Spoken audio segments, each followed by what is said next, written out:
माझ्या तुझ्यासाठी तुझ्यासाठी तुझ्यासाठी आले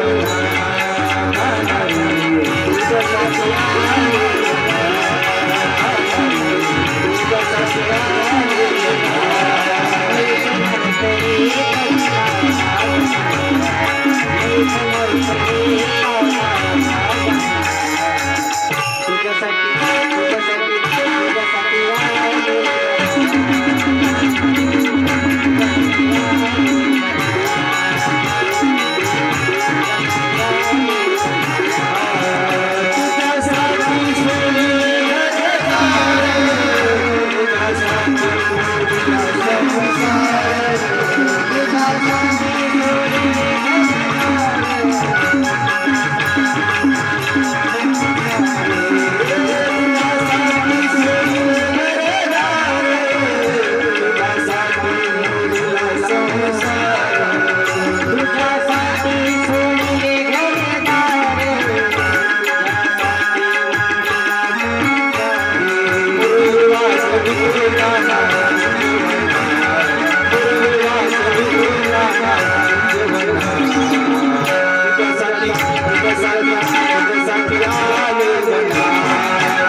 गोपाल कृष्ण भगवान की जय. श्रीराम. आवाज दे. मला जर त्यांच्या संग मला वाटलं तर आवाजच बंद असतोय.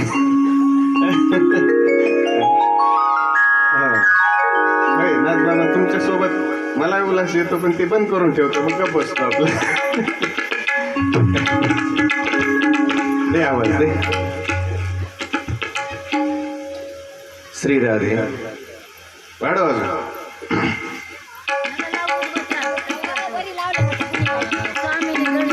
एका वेळेला नंद बाबा जे आहेत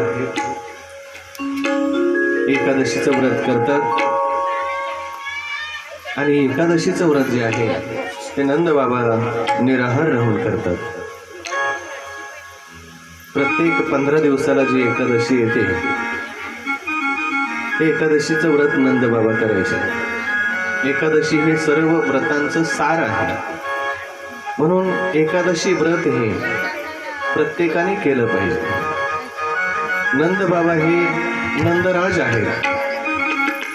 विश्वाच्या मालकाचे बाप आहेत. तरी सुद्धा नंद बाबा जे आहे ते एकादशी व्रत करायचे.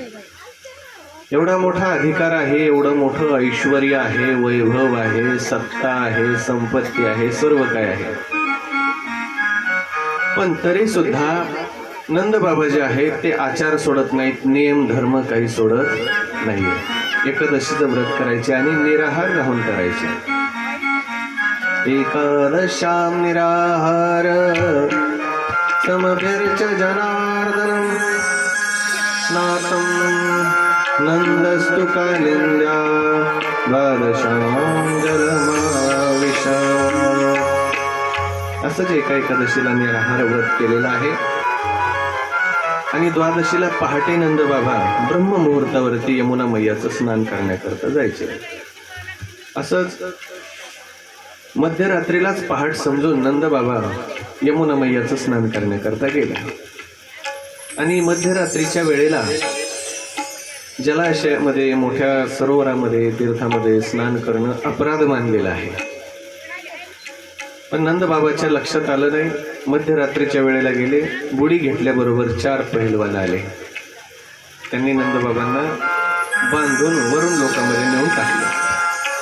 बराच वेळ झालं नंद बाबा येत नाहीत. हे पाहिल्यानंतर नंद बाबांचे काही जे मित्र आहेत ते घाबरले आणि नंद बाबाच्या घरी गेले आणि म्हटले, कन्हैया, तुझे जे बाबा आहेत ते यमुनेमध्ये बुडून गेले. दाऊ भैया आणि कन्हैया धावतच त्या ठिकाणी यमुना मैयामध्ये आले. यमुना मैयामध्ये बुडी घेतली आणि थेट वरुण लोकामध्ये गेले. वरुण लोकामध्ये गेल्यानंतर त्या लोकाची जी देवता आहे वरुण देव, ते उंच अशा सिंहासनावरती बसलेले आहेत. कन्हैयाला दुरून त्यांनी येताना पाहिल्याबरोबर उंच आसनावरून उडी मारली. धावतच कन्हैयाकडे गेले. कन्हैयाला दंडवत प्रणाम केला. कन्हैयाच्या हाताला पकडला आणि आपल्या उंच सिंहासनावरती बसवलं. हा सर्व प्रकार नंद बाबा ज्या ठिकाणी नंद बाबांना अंधाऱ्या खोलीत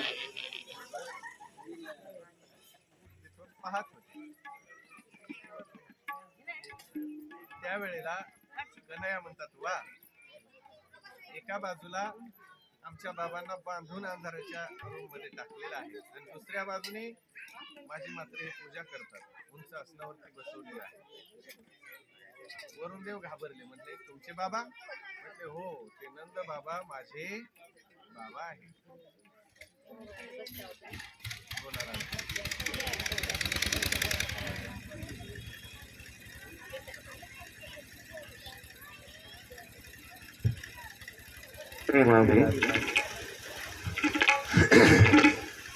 जसं वरुण देवाने ऐकलं की नंद बाबा हे कन्हैयाचे बाबा आहेत, मग मात्र त्याने कान धरले. कान धरून उठाबशाकडून माफी मागू लागला.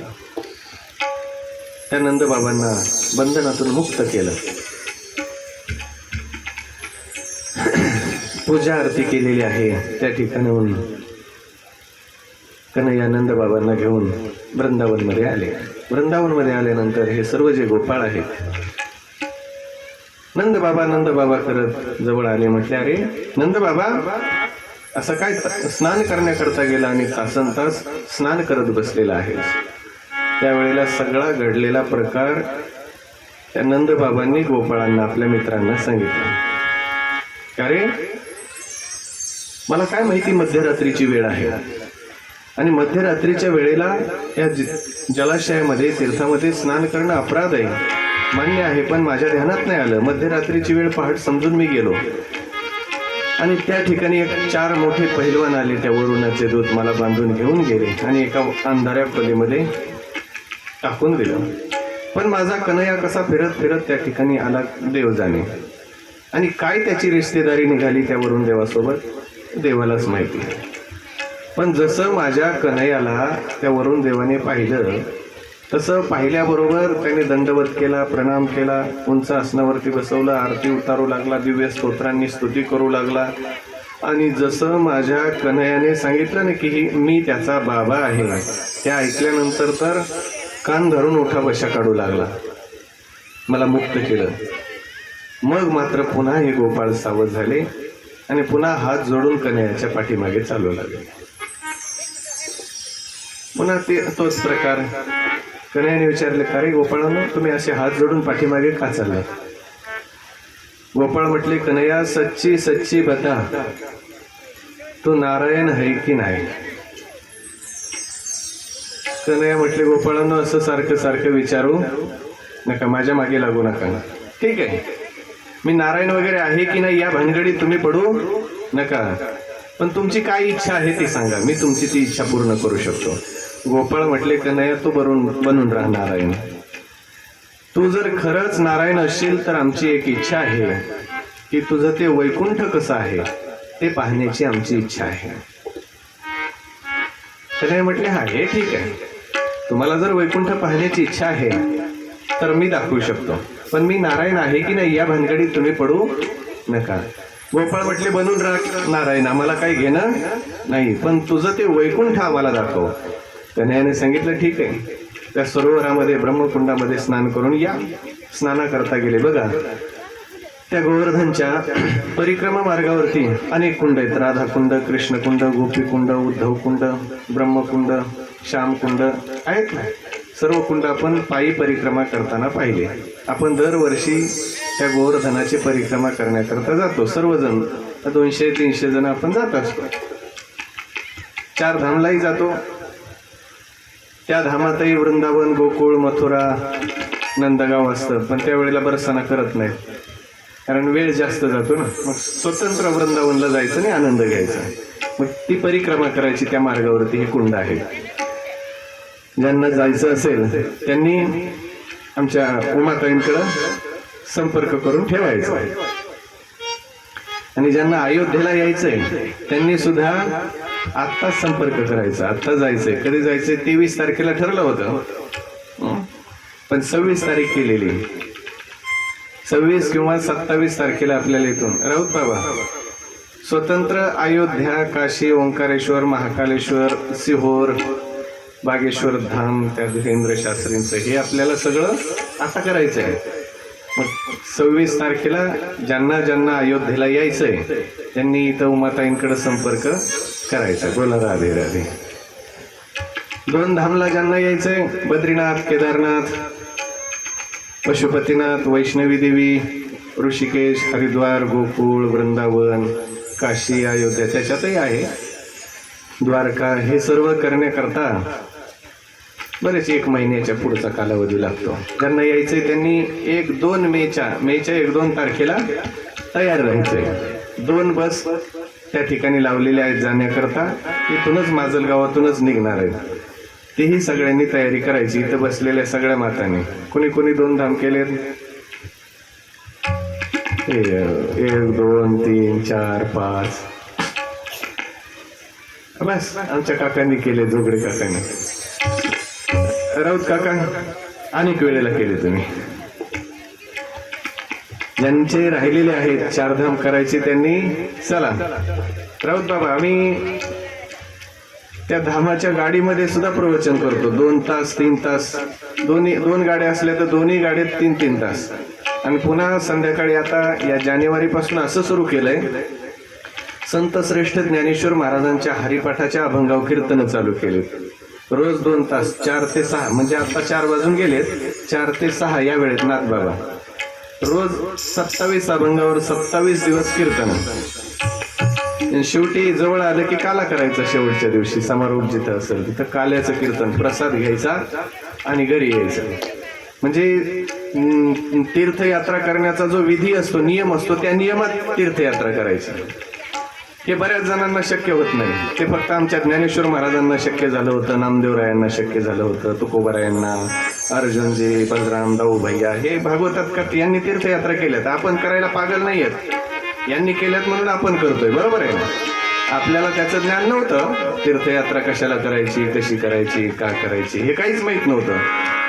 पण या साधू संतांनी केल्या आणि मग त्यांनी केल्या म्हणून आपण करतोय. पण त्यांनी कशा केल्या हे माहित नाही आपल्याला. बऱ्याच जणांना आपल्याला एकच माहिती, त्यावेळेस लक्झरी बस नव्हती, आता स्लीपर कोच बसची व्यवस्था झाली. बसमध्ये बसून जायचं, त्या एजंटनी जिथं जेवणाची व्यवस्था केली तिथं जेवायचं. तो म्हणाल तिथं दर्शनाला मंदिरात जायचं, दर्शन करायचं. त्यांनी सांगितलं 20 मिनिटात यायचं की 20 मिनिटात, अर्ध्या तासात येऊन गाडीत बसायचं, एवढं आपल्याला माहिती आहे. पण तीर्थामध्ये जाण्याचा नियम असतो. आमचे डॉक्टर श्यामसुंदर शास्त्रीजी, त्यांचं टी व्हीवरती तुम्ही भागवत ऐकलं असेल तर तुम्हाला ऐकायला मिळालं असेल. तीर्थामध्ये गेल्यानंतर जे तीर्थी आहेत त्यांच्या सानिध्यामध्ये काही काळ राहावं लागतं तिथं. म्हणजे तास, 2 तास, 4 तास का होईना, आपण आता महिन्याच्या प्रवासात. पण आता काय असतं, नेणाराला घाई असते आणि तीर्थक्षेत्रामध्ये माणसं चुकतात. मग तिथं काय करतात, पटकन तिथून गाडी बाहेर पटांगणाला काढायची, असा प्रयत्न असतो. असतं की नाही? आणि माणसं फिरत राहतात असं वाटतं. पण तीर्थाचा नियम असा आहे, तीर्थी कुर्वंती तीर्थानी. जे तीर्थामध्ये वास्तव्य करतात ते तीर्थी, ते महात्मेय, त्यांच्या सानिध्यात जायचं, सत्संग करायचा, त्यांचं दर्शन करायचं आणि मग तीर्थयात्रेचं फळ जे आहे, लाभ आहे तो घ्यायचा. असं असतं. सत्संग केल्याशिवाय तीर्थयात्रेचं फळ मिळत नाही. तीर्थयात्रेचा नियम त्या दिवशी आपण ते प्रमाण पाहिलेच 10-5. आज मला काही सगळं सांगायचं नाही. बोला राधे राधे. मला एवढंच सांगायचंय, 4 धाम तीर्थयात्रा जी आहे भारतभर, 4 धाम, 12 ज्योतिर्लिंग, सप्तपुऱ्या, हे सगळं केलं पाहिजे. पण करत असताना त्या विधीने, त्या नियमामध्ये करायचंय. नामस्मरण करत करायचंय, सत्संग करत करत करायचंय, कीर्तन करत करत करायचंय. त्याचं आपल्याला उचित फळ जे आहे ते प्राप्त होत असतं. बोलिये वृंदावन बिहारी लाल की.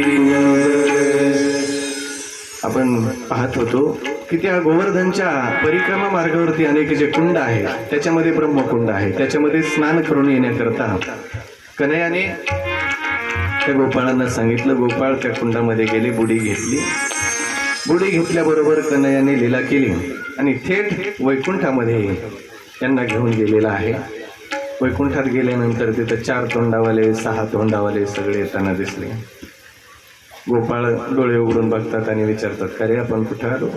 एक म्हणतो, अरे आपण कन्हैयाच्या वैकुंठामध्ये आहोत. अरे कन्हैया तर फार, वैकुंठ तर हे कन्हैयाचं फार दिव्य आहे, यामध्ये आपला कन्हैया कुठे असेल?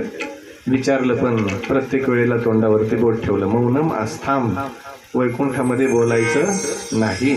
नाराज झाले गोपाळ. कन्हैयाचं स्मरण केलं, तेवढ्यात शेषशाही परमात्मा जो आहे त्याच्यासमोर हे गोपाळ प्रगट झाले. तो परमात्मा दिसल्याबरोबर आनंदित झाले आणि कन्हैया कन्हैया कन्हैया म्हणून धावू लागले. तेवढ्यात द्वारपालांनी काठ्या आडव्या लावल्या. यहाँ से आगे कोई नहीं जा सकता. गोपाळ नाराज झाले. एकमेकांना म्हणू लागले, काय विचित्र वैकुंठ आहे. कोणी कोणाला रामरामही करीना, श्यामश्यामही करीना, कोणी कोणाला बोले नाही.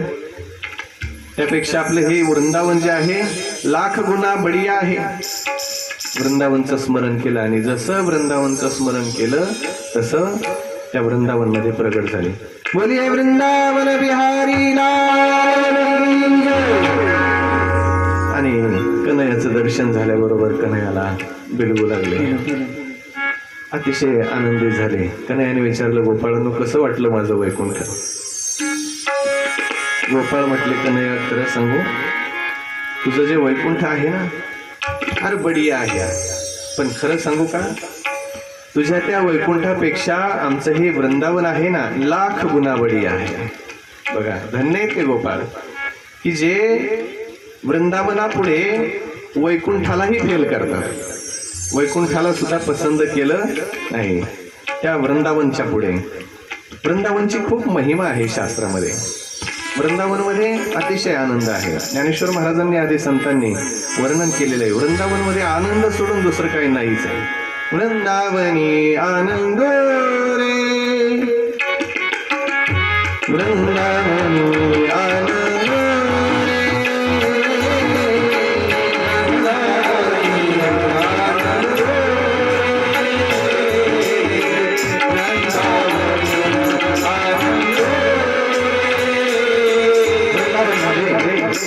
आनंद आहे. कोणता आनंद आहे तर भगवंताच्या चिंतनाचा, नामस्मरणाचा आनंद आहे. नित्य रात्रंदिवस त्या परमात्म्याला, देवाला हे वृंदावनवासी ब्रजवासी आळवतात. हा आळवण्याचा आनंद आहे. विठ्ठल रे, आळविती रे, विठ्ठल रे, आळविती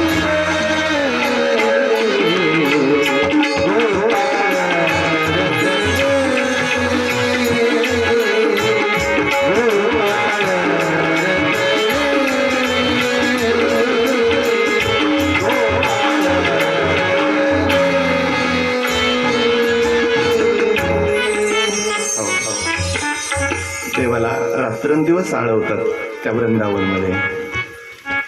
वृंदावन कशाला म्हणायचं? वृंदानाम भक्त समूहानाम वृंदावनम. ज्या ठिकाणी अनेक भक्तांचे समूह आहेत, समुदाय आहेत, त्याला वृंदावन म्हणायचं. अनेक साधू संत त्या ठिकाणी राहतात, रात्रंदिवस देवाला आळवतात, म्हणून त्या ठिकाणी आनंद आहे. ज्या ठिकाणी देवाचं भजन आहे, ज्या ठिकाणी देवाचे भक्त राहतात, ज्या ठिकाणी देवाचं भजन करणारे साधू संत राहतात, त्या ठिकाणी आनंद असतो. इतरत्र हा आनंद पाहायला मिळत नाही, म्हणून त्या वृंदावनाला धन्यता दिलेली आहे. बोलिये वृंदावन बिहारी लाल की जय. पुढे शुकाचार्य रासलीलेमध्ये प्रवेश करतात. भगवान पिता रात्री शरदोत्फुल्लमललिका वीक्षरन्तु मनश्चक्रे योगमाया मुखश्रिता. कन्हैयाने दोन वेळेला मुग्ध होऊन बन्सी वाजवलेली आहे आणि दोन्ही वेळेच्या बन्सीचं वैशिष्ट्य वेगळं आहे. कालच्या प्रसंगामध्ये कन्हैयाने बन्सी वाजवली, त्या बन्सीचं वैशिष्ट्य वेगळं आहे. काल जी बन्सी वाजवली त्या बन्सीचं वैशिष्ट्य असं आहे, सर्वभूत मनोहरम. आणि आज जी बन्सी वाजवलेली आहे ना, त्या बन्सीचं वैशिष्ट्य असं आहे, जगौ कलम वामदृशा मनोहरम. आज कन्हैयाने बन्सी वाजवून सर्व गोपींना त्या वृंदावनमध्ये बोलावून घेतलेलं आहे. आणि कोणत्या गोपींना बोलावलं तर ज्या गोपींचं चिरहरण झालेलं आहे त्याच गोपींना बन्सी वाजवून बोलावलेलं आहे. चिर माने वस्त्र. वस्त्र कोणतं आहे? अज्ञानरूपी वस्त्र. चिरहरण लीला. अज्ञानरूपी वस्त्र ज्या गोपीचं हरण झालेलं आहे त्याच गोपीचा अधिकार या रासलीलेमध्ये आहे. म्हणून ज्या गोपींचं वस्त्रहरण, ज्या अज्ञानरूपी चिरहरण झालेलं आहे त्या गोपींना परमात्मा रासलीलेमध्ये बोलावतात. आता या ठिकाणी तुम्ही आम्ही सर्व बसलेल्या जर भगवंताचं चिंतन करत असतो तर गोपीच आहोत. गोपी कशाला म्हणायचं? गोपी म्हणजे कोणी स्त्री जात नाहीये. गोपी हा भाव आहे, गोपी भाव आहे.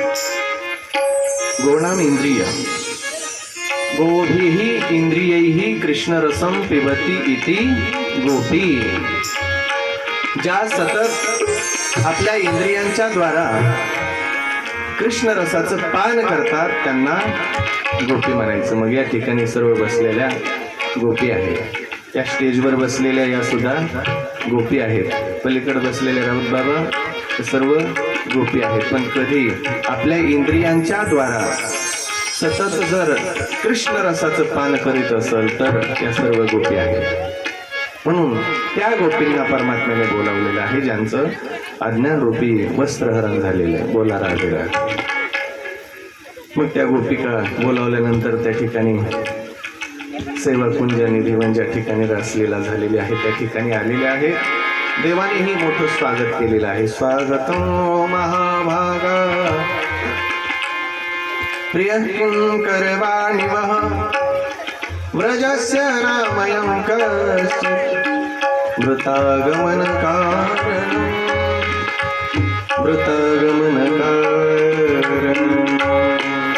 स्वागतम सुस्वागतम सुस्वागतम. स्वागत आहे गोपिकांनो. सर्व गोपींचं तरी असं स्वागत केलं आणि विचारलं आलात पण का आलात. गोपिका नाराज झाल्या. अरे ज्याने बोलावलं त्याला माहित पाहिजे की कशा करता बोलावलेलं आहे. मग परमात्माच बोलू लागलेले आहेत. कदाचित तुम्ही त्या वनाची शोभा पाहण्याकरता आलेले असाल वगैरे आधी मोठी चर्चा, मोठा संवाद झालेला आहे. गोपींनी प्रत्येक वेळेला नकारार्थी मान हलवलेली आहे आणि शेवटी म्हणू लागले आपण जर काहीच नाही ना बोललो तर हा असाच बडबडत राहील, हा जास्त बोलल, म्हणून आपणही याला काहीतरी ऐकवलं पाहिजे. मग या गोपिका बोलू लागल्या. या गोपी ज्या आहेत ना फार अधिकारी होत्या. त्यांच्या अधिकारवाणीतून बोलू लागल्या कन्हैया आमचं भांडण वगैरे काही झालेलं नाही. मग आम्ही तुझ्या करता आलेलो आहोत. तुझ्या करता सर्व संसार घरदार जे काय आहे ते सोडून दिलेलं आहे. का तू प्राप्त व्हावा कृष्ण दर्शन लालसा. झाले बदनाम देवा तुझ्या पायी चित्त संसारला बदनामी चित्त संसारला बदनामी झाले बदनाम देवा तुझ्या पायी चित्त संसारला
कन्हैया आम्ही तुझ्या करता आलेलो आहोत. तुझ्या प्राप्तीकरता म्हणजे देवाच्या प्राप्तीकरता आलेलो आहोत.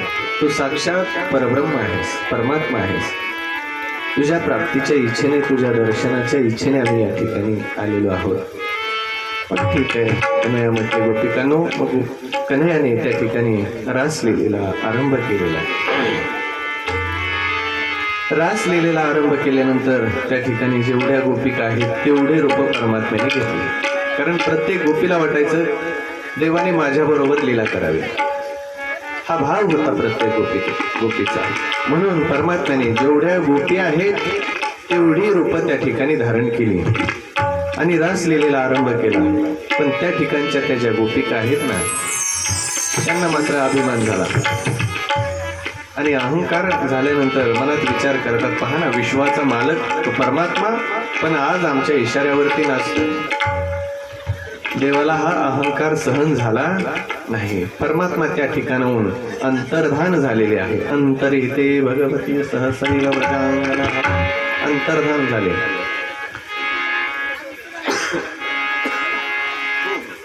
मग मात्र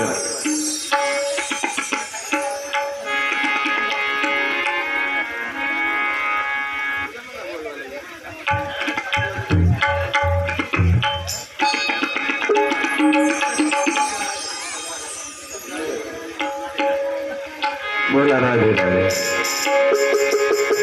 बोलिए रास बिहारी भगवान की.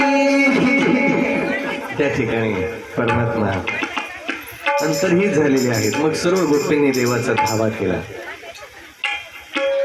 देवाचा धावा करूनही परमात्मा येत नाही. मग सर्व गोपिका म्हणतात, एकमेकीमध्ये चर्चा करतात, अगं आपण एवढा धावा करूनही परमात्मा येत नाही. आता आपण सर्वांनी देवाला शेवटचं बोलवायचं आणि आता जर परमात्मा नाही आला तर आपण सर्वांनी आपले प्राण यमुना मैयामध्ये समर्पित करायचे.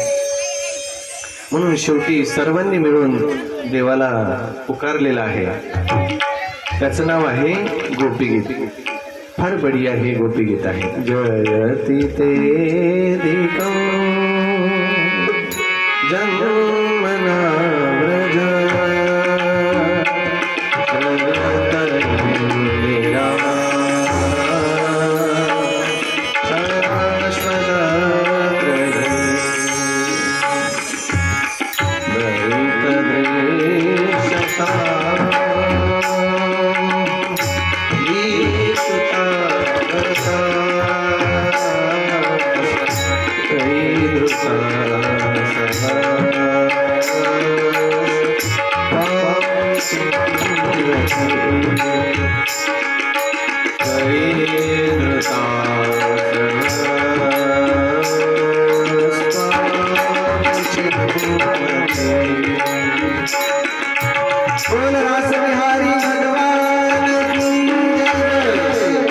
तेवढ्यामध्ये परमात्मा प्रगट झालेले आहे. गोपिकांना अतिशय आनंद झालेला आहे आणि परमात्म्याने रासलीलेला आरंभ केलेला आहे. आता या रासलीलेसाठी कोण कोण आलेले आहेत? ब्रह्मदेव आलेले आहेत, शंकर भगवान आलेले आहेत, 33 कोटी देवता आलेले आहेत, सर्व तीर्थ गंगा यमुना सरस्वती आदी सर्व तीर्थ आलेले आहेत आणि मोठा रासलीलेचा आनंद त्या ठिकाणी प्रगट झालेला आहे. राधा नाचे, कृष्ण नाचे, नाचे गोपी जन, तुमची मनवे मन सखी पावन वृंदावन. राधा नाचे, कृष्ण नाचे, नाचे गोपी जन, राधा नाचे, कृष्ण नाचे, मनवे मन सखी पावन वृंदावन. मनवे मन सखी पावन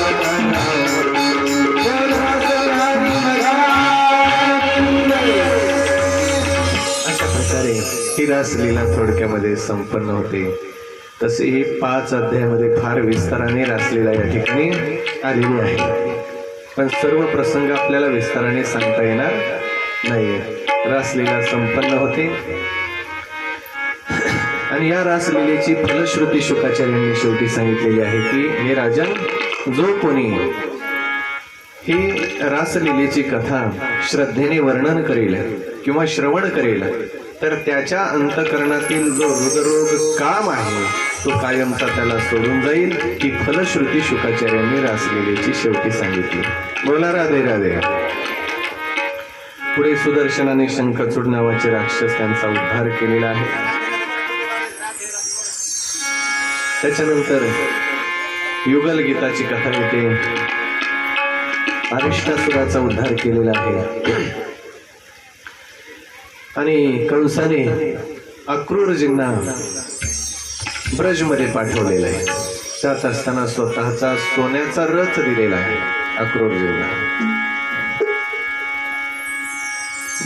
मथुरेवरून वृंदावनला गेल्यानंतर त्या ठिकाणी वृंदावनमध्ये अक्रूरजी गेले तर बलराम आणि दाऊ भैया हे दोघे भाऊ हातामध्ये दोहणी घेऊन गोशाळेमध्ये गायीची धार काढण्याकरता चालले होते. कन्हैयाने अक्रूरजींना येताना पाहिलं. अक्रूरजींना पाहिल्यानंतर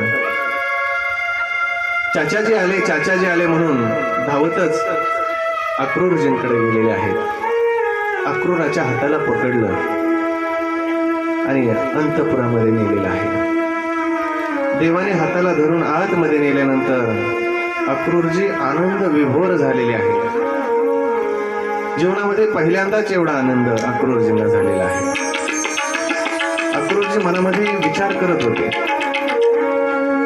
अगोदर अक्रूरींच्या मनामध्ये शंका होती की परमात्मा हा जगत पिता आहे, जगाचा मालक आहे, मग तो माझा स्वीकार करेल की नाही. पण आज परमात्म्याने एवढा आदर दिला अक्रूरजींना, की अक्रूरजी आनंद विभोर झाले, देहभान विसरून गेलेले आहेत. पण अक्रूरजी विचार करतात,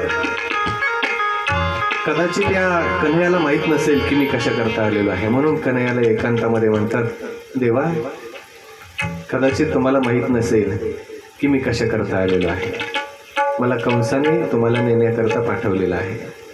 त्यावेळेला कन्हैया म्हणतात, चाचाजी मोको सर्व पतो है, मला सर्व माहीत आहे. पण कन्हैया म्हणतात, चाचाजी एक गोष्ट सांगून ठेवतो, ही गोष्ट कोणालाही सांगायची नाही. का? त्या गोपींचं माझ्यावरती फार प्रेम आहे, यशोदा मैया नंदबाबांचं माझ्यावरती फार प्रेम आहे. यांना जर माहीत झालं की मी मथुरेला जाणार आहे, तर या मला मथुरेला कधीच जाऊ देणार नाही, फार कठीण होईल. पण रात्रीच्या वेळेला पहाटे या गवळणी उठून पाहतात तर त्या यशोदेच्या वाड्यावरती तो सोन्याचा अपरिचित रथ दिसलेला आहे. आणि मग सर्व गोकुळातील वृंदावनातील गवळणी यशोदेच्या वाड्यावरती आलेले आहे. आणि वाड्यावरती येऊन यशोदेला बोलू लागलेले आहे की हे यशोदे, तुझ्या दारामध्ये अपरिचयाचा रथ दिसतो आहे. दाऊ भैया आणि कृष्ण कन्हैया ही नटून बसलेले आहेत, कुठेतरी जाण्याची तयारी करताना दिसत आहेत. का? कन्हैया आणि दाऊ भैया कुठे जाणार आहेत का?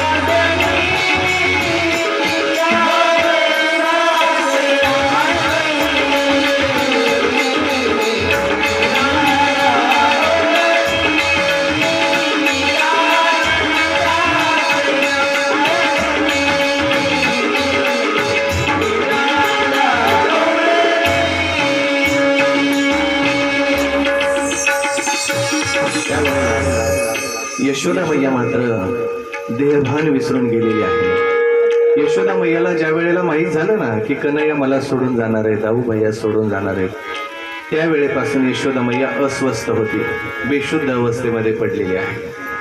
यशोदा मैयाला कुठलं भान राहिलेलं नाहीये. कन्हैया पहाटे उठलेले आहेत आणि रथावरती आरूढ झालेले आहेत. त्यावेळेला सर्व गोकुळातील गवळणी त्या रथाला आडव्या पडल्या. काही गोपींनी रथाचे घोडे पकडले. त्यावेळेला अक्रूरजी म्हणतात, कन्हैया आता काय करायचं? कन्हैया म्हटले, चाचाजी मी सांगितलं होतं, या गोपींना जर माहीत झालं ना तर या मला कदापि जाऊ देणार नाहीत. अक्रूरजी विनंती करतात, कन्हैया काहीतरी करा, आपल्याला जाण्याकरता उशीर होतोय. त्यावेळेला कन्हैया सर्व गोपींना समजावून सांगतात, हे पहा गोपींनो, मात्र 2 दिवसाची गोष्ट आहे. मी 2 दिवस मथुरेला जाईल, मथुरेची शोभा पाहिल आणि पुन्हा वृंदावनला येईल.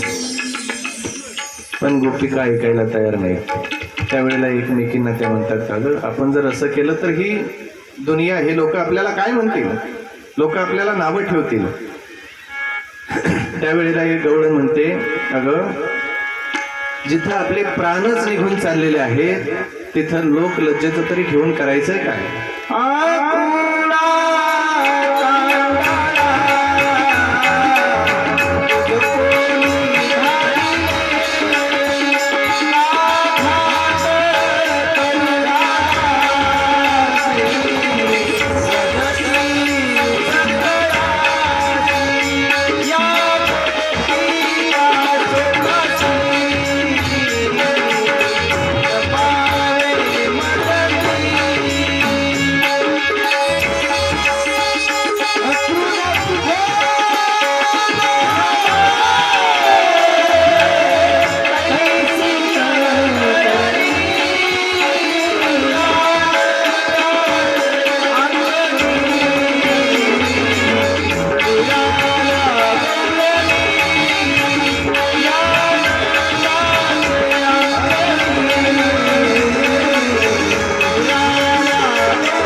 अक्रूराला शिव्या देऊ लागल्या. अक्रूराला म्हणू लागल्या, अक्रूरा तुझं नाव अक्रूर कोणी ठेवलं रे? नाव तुझं अक्रूर आहे, पण करणी मात्र अतिशय क्रूर आहे. अक्रूरा चांडाळा तुझं कोणी धाडला का घात करू आलास रे वधीसी सकाळा. अक्रूरा तुझ्या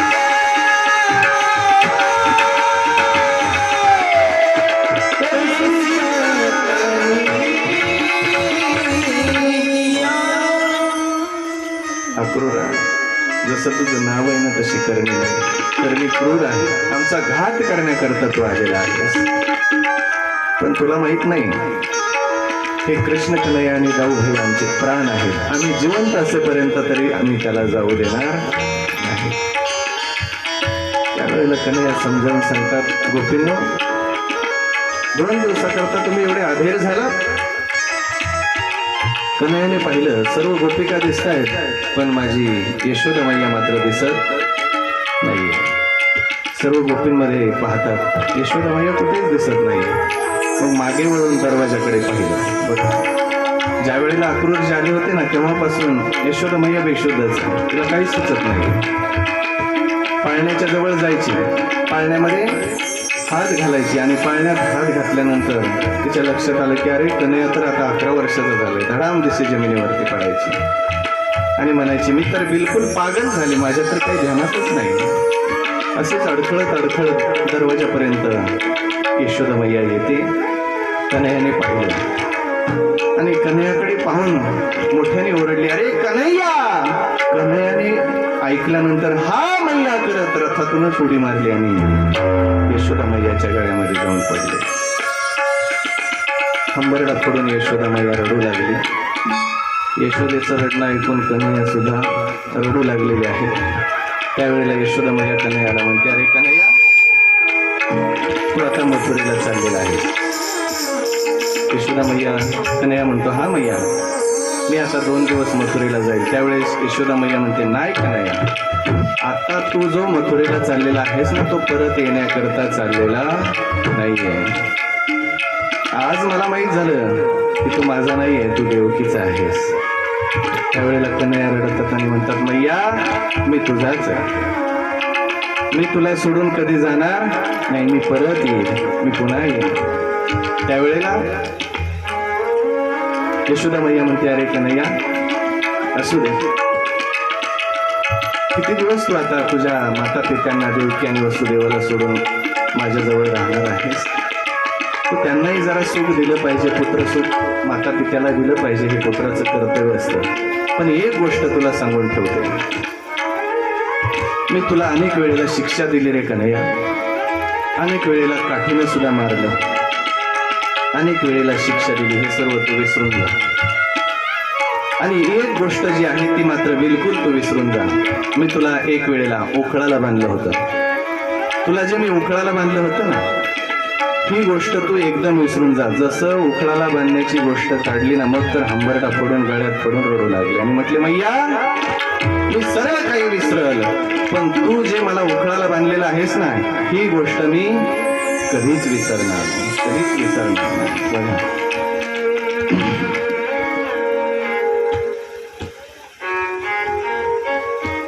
बोला राधे राधे.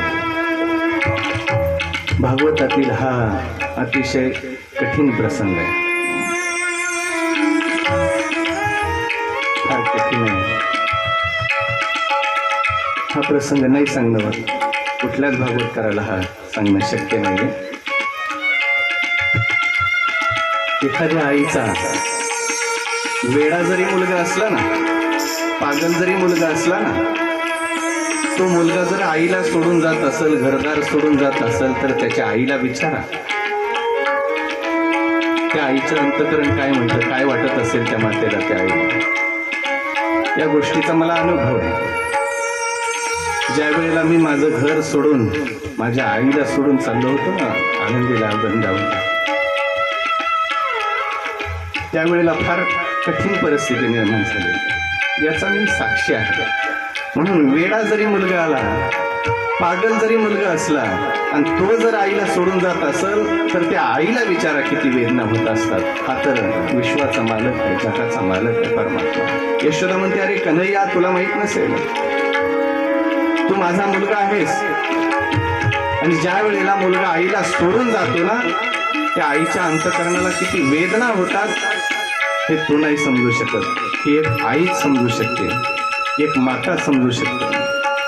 म्हणून विनंती करते, प्रार्थना करते, कन्हैया, मी तुला जे उखळाला बांधलं होतं ते तू एकदम विसरून जा. आणि कन्हैया म्हणतात, मैया, मी सगळं विसरल, पण तू जे मला उखळाला बांधलं होतं ही गोष्ट मात्र मी कधीच विसरणार नाही, कधीच विसरणार नाही. दोघेही रडतात. शेवटी मैयाची समजूत काढून कन्हैया रथामध्ये बसलेले आहेत आणि अक्रूरजींना म्हणतात, अक्रूरजी, आता या ठिकाणाहून लवकर रथ घेऊन चला.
यशोदा मैया मात्र त्या अक्रूराला प्रार्थना करते, हात जोडते बघा,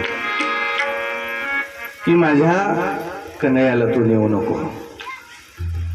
त्यावेळेला कन्हैया यशोदा मैयाची समजूत काढतात आणि अक्रूरजींना म्हणतात, या ठिकाणाहून लवकर रथ घेऊन चला. आणि मग वायुवेगाने रथ त्या ठिकाणाहून निघून गेलेला आहे, मथुरेला आलेले आहेत.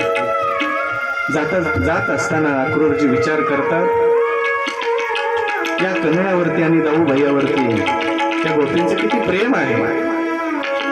कदाचित या दोघा भावांचं काही अनहित झालं तर त्या गोपी मला कधीच माफ करणार नाही, यशोदा मैया मला कधीच माफ करणार नाही. शंका होऊ लागली. तेवढ्या स्नाना करता गेले तर यमुना मैयामध्ये परमात्म्याने त्या ठिकाणी दर्शन दिलं आणि दाखवून दिलं की चाचाजी, तुम्ही ज्याला घेऊन चाललेले आहात तो सामान्य नाहीये, तो साक्षात परमात्मा आहे, त्याची चिंता करू नका. बोलिये कृष्ण कन्हैया. संध्याकाळी 5:26 पोहोचले होते मथुरेमध्ये. आणि मग त्या ठिकाणी मथुरेची शोभा पाहण्याकरता नंदबाबांची परवानगी घेऊन गेलेले आहेत. जात असताना तो जो धोबी आहे, कंसाचा धोबी, थोडासा अहंकार होता, त्यांचाही उद्धार केलेला आहे. शिंप्याच्या घरी गेलेले आहे, माळ्याच्या घरी गेलेले आहे. आणि जी दासी होती ना, काय नाव ते सर, कुब्जा, तुका म्हणे कुब्जा दासी, तिने चंदन लावलं कन्हैयाला. प्रसन्न झाले कन्हैया. गोपाळांनी चेष्टा केली, अरे कन्हैया, ही बिचारी, हिने जर हे चंदन कंसाला लावलं असतं तर त्याने केवढं मोठं बक्षीस दिलं असतं. तू काय देशील त्या बुड्ढ्या कुब्जेला? त्यावेळेला कन्हैया म्हणतात, अरे असं काय म्हणतात, आजपर्यंत कोणीच दिलं नसेल असं बक्षीस मी तिला देतो. गोपाळ म्हटलं, निकाल भैया.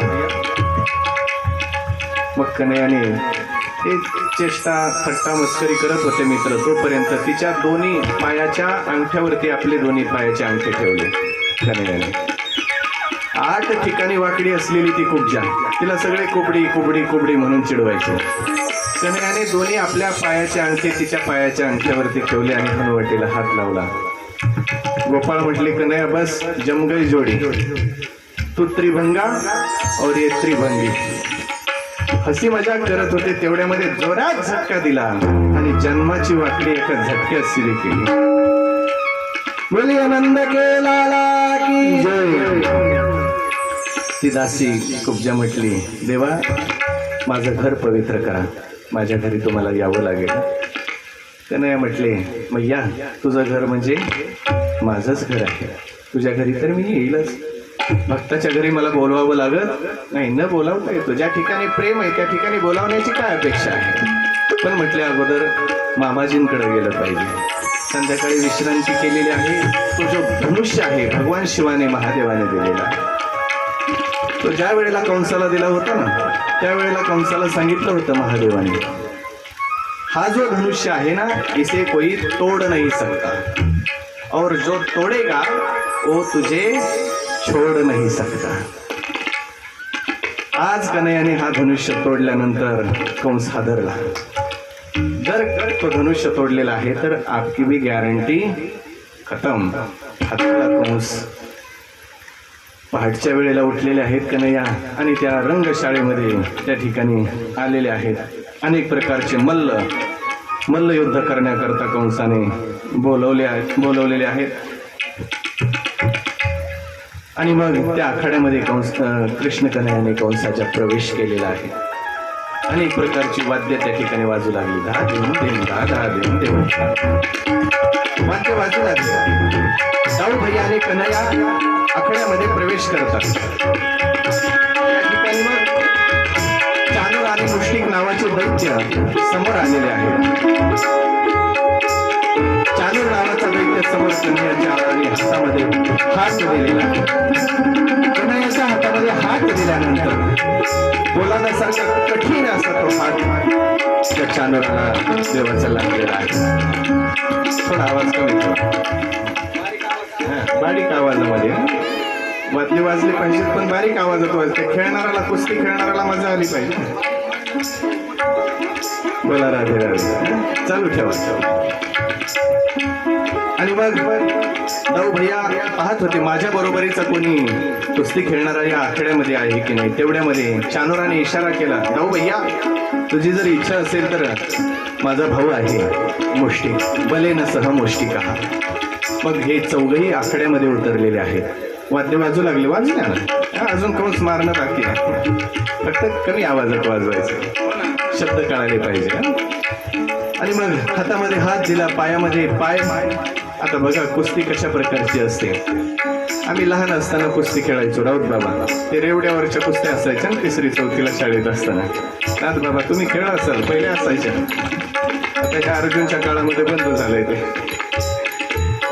फार आनंद आहे. आणि मग त्यांनी हातामध्ये हात दिल्यानंतर देवाने जोरात हात दाबल्याबरोबर लक्षात आलं, कठीण असा हात लागला. अर्धी शक्ती तर नष्ट झाली. बघा पैलवान ज्या वेळेला आकड्यामध्ये उतरतात, हातामध्ये हात देतात आणि हात दाबल्यानंतर एकमेकांची शक्ती त्यांना कळते. अर्धी शक्ती तर संपलेली आहे. शेवटी कन्हैयाने दाऊ भैयाकडे इशारा केला आणि दाऊ भैयाने सांगितलं, वेळ झालेली आहे. कन्हैयाने 2 हाताला धरलं, जोरात फिरवलं आणि धडाम दिसते जमिनीवरती. चालू द्या, चालू द्या. 10 दिन.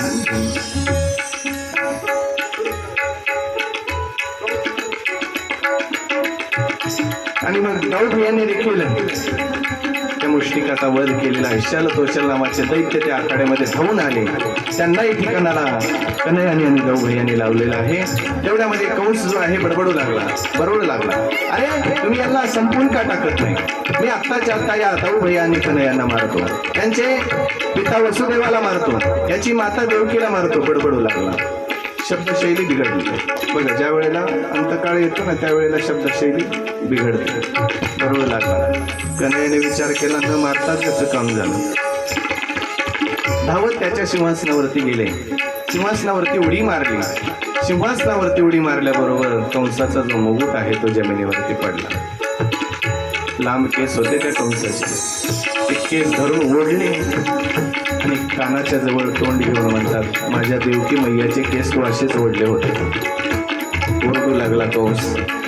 कन्हैया म्हणतात, का वेदना होत, त्रास होतोय का? माझ्या देवकी मैयाला देखील अशाच वेदना होत असते तू ज्या वेळेला केस ओढले होते. तू आता ओरडतोय ना, अशीच माझी देवकी मैया सुद्धा ओरडत असेल. कन्हैया आठवण देतात त्या कंसाच्या दुष्टाच्या कानाकडे. जोरात केस ओढले, त्याला उचललं आणि धडाम दिसे जमिनीवरती आपटला आणि उंच आसनावरून त्याच्या छातीवरती उडी मारली आणि त्याला संपवलेलं आहे. बोल कंस मर्दन भगवान की जय जय श्री राधे श्याम. अशा प्रकारे कंसाचा उद्धार परमात्म्याने केलेला आहे. कंसाला मारल्यानंतर त्यांच्या ज्या पत्न्या आहेत अस्ती प्राप्ती आपल्या माहेरी गेल्या जरासंधाकडं. जरासंध मग 17 वेळेला 27 अक्षौहिणी सैन्य घेऊन मथुरेवरती आक्रमण करू लागला. 17 वेळेस आक्रमण केलेलं आहे. 18व्या वेळेस मात्र त्यांनी हुशारी केली. संत महात्म्यांना त्याने अनुष्ठानाला बसवलं, संत आणि ब्राह्मणांना. देवाने त्यांचा मान राखण्याकरता म्हणून आज ठरवलं युद्ध करायचं नाही. दाऊ भैयाला सांगितलं, दाऊ भैया आज युद्ध करायचं नाही, आज युद्धभूमीतून पळून जायचं. त्यावेळेला मग दाऊ भैया म्हणतात, अरे कन्हैया हे लोक नावं ठेवतील, लोक काय म्हणतील? कन्हैया म्हटले, लोक कोणाला चांगलं म्हणतात? लोक नावं ठेवतील, लोक कोणाला नावं ठेवत नाही. लोकांचा स्वभाव आहे, ही जी दुनिया आहे कोणाला चांगलं म्हणायला तयार, कोणी कितीही चांगलं वागू द्या, कोणी कितीही चांगलं काम करू द्या, कोणी त्याचं कौतुक करत नाही. हा स्वभाव आहे. लोक काही का म्हणेनात, आपल्याला आज युद्ध करायचं नाही. अरे तुला रणछोर म्हणतील. म्हटले बिघडलं कुठं? माझे अनेक नाव आहेत, माखनचोर, चिरचोर, आणखी एक नाव रणछोर. बोल रणछोर राय की. आणि मग युद्धभूमीवरून द्वारकेला पळून गेलेले आहे. द्वारकेला गेल्यानंतर त्या ठिकाणी सुद्धा दिव्य अशा परमात्म्याच्या लीला झालेल्या आहेत. द्वारकेमध्ये गेल्यानंतर सुद्धा शत्रूंची कमी नव्हती बरं. अनेक प्रकारचे शत्रू त्या ठिकाणी आक्रमण करण्याकरता येऊ लागलेले आहेत. त्यांनाही सर्वांना ठिकाणाला परमात्म्याने लावलेलं आहे. पण इकडे कौंडिन्यपूरमध्ये ही जी रुक्मिणी मैया आहे, नेहमी सत्संग करायची. शास्त्र श्रवण करत असताना, भागवत श्रवण करत असताना तिने ऐकलं होतं की तो द्वारकाधीश परमात्मा फार पराक्रमी आहे, कुलवान आहे, शीलवान आहे. त्याच्या पराक्रमाच्या शौर्याच्या कथा ऐकल्यानंतर तिच्या अंतःकरणामध्ये द्वारकाधीशाची छबी बसलेली आहे. वरण करेल तर त्या द्वारकाधीश परमात्म्याचं. पण विचार करते, त्या रुक्मिणीचा जो पिता आहे भीमक राजा, ते विचार करतात की माझी जी रुक्मिणी आहे त्याच्या अंतःकरणामध्ये कृष्ण कन्हैयाविषयी प्रेम आहे, आदरभाव आहे द्वारकाधीशाविषयी. तर माझी जी रुक्मिणी आहे ती द्वारकाधीशाला द्यावी हा विचार करत होते. पण त्या रुक्मिणीचे जे भाऊ आहेत रुक्मी आदी, ते मात्र पित्याच्या विरोधामध्ये होते. भीमक राजाने सांगितलं रुक्मीला, हे बघ भैया, आपली जी रुक्मिणी आहे ही द्वारकाधीशाला द्यावी. पराक्रमी शूर पुरुष आहे, द्वारकेचा राजा आहे. त्यावेळेला तो भर सभेमध्ये रुक्मी उठला आणि म्हटले, महाराज पिताजी, तुम्ही आता बुढे झालेले आहात, तुमचं वय झालेलं आहे, आता तुम्हाला समजत नाही, तुमची बुद्धी काम करत नाही. माझ्यासारख्या शूर पुरुषाची बहीण रुक्मिणी त्या कृष्ण कन्हैयाला देणं कदापि शक्य नाही. शत्रू जर भारी पडला तर युद्धातून, युद्धभूमीतून पाठ दाखवून पळून जातो. म्हणून रुक्मिणी त्याला देणं तर शक्य नाही. भीमक राजा त्या ठिकाणी शांत बसले. नाईलाज झाला. कधी कधी मुलं मोठी झाल्यानंतर त्या मुलांचं ऐकावं लागतं, नाईलाज होतो पित्याचा. म्हटले भैया ठीक आहे, तुझी जशी इच्छा असेल तशी. मग त्या ठिकाणी 2 दिवसांनी हा आला आणि म्हणतो, पिताजी मी आपल्या रुक्मिणीचा संबंध पक्का करून आलेलो आहे. कुठे? म्हटले कौशल नरेश दमघोष पुत्र शिशुपाल राजा आहे, सम्राट आहे, चक्रवर्ती आहे, त्याच्याशी मी आपल्या रुक्मिणीचा संबंध पक्का केलेला आहे. रुक्मिणी मातेने हे ऐकल्यानंतर रुक्मिणी मैया घाबरली. तिने विचार केला आता काय करायचं. आणि तो रुक्मी म्हणतो की 2 दिवसात आता तो शिशुपाल वरात घेऊन येऊ लागलेला आहे, वेळही नाहीये. पण म्हटले ईश्वरी लीला काहीतरी होईल. मग त्या रुक्मिणी मातेनं 7 श्लोकामध्ये सुंदर असं पत्र लिहिलेलं आहे आणि ते सुदेव नावाचे जे ब्राह्मण आहेत त्यांच्या हातामध्ये